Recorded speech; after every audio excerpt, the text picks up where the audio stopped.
अब मैं आपको ये जवाब देने वाला हूँ कि कंस्ट्रक्टर क्यों होता है। ठीक है, इस बात को बहुत ध्यान से समझिएगा। कंस्ट्रक्टर क्यों होता है कि जैसे आप ऐसे समझिए कि ऑब्जेक्ट के वैल्यू मतलब एक क्लास के जो मेंबर्स हैं उनको इनिशियलाइज करने के लिए कंस्ट्रक्टर का इस्तेमाल किया जाता है। ये सब बहुत टेक्निकल शब्द है, कई बार समझ में नहीं आता कि क्लास के मेंबर्स को इनिशियलाइज करने से होगा क्या।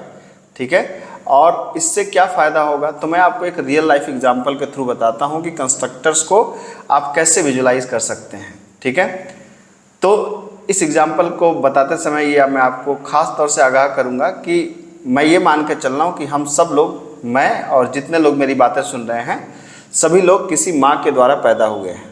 ठीक है, आप में से अगर कोई अवतार लिया है तो ये आपके लिए नहीं है।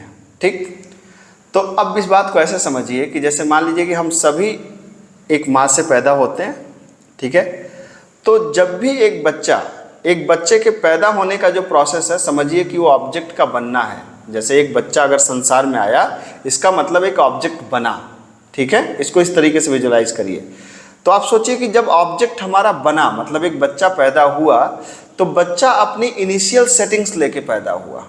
इनिशियल सेटिंग्स का मतलब ये मेरे जन्म से पहले ही ये तय हो गया था कि मेरी नाक कैसी होगी, मेरे बाल कैसे होंगे, मेरे कान की स्टाइल क्या होगी, मेरी आंखें कैसे होंगी, मेरे फिजिक कैसा होगा, ये मेरे जन्म से पहले ही तय हो गया था।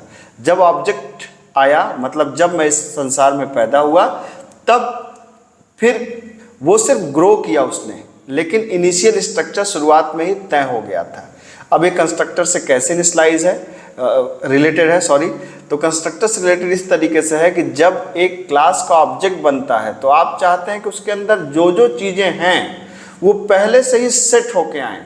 तो उसके लिए हम लोग इस्तेमाल कर सकते हैं कंस्ट्रक्टर का। जैसे हम चाहते हैं कि एक विंडो मेरे सामने आए तो विंडो का कलर पहले से ही लाल रहे, उसकी विड्थ इतनी रहे, उसकी हाइट इतनी रहे। तो हम पहले से ही हम चाहते हैं कि ये चीज़ें पहले से ही हो जाए।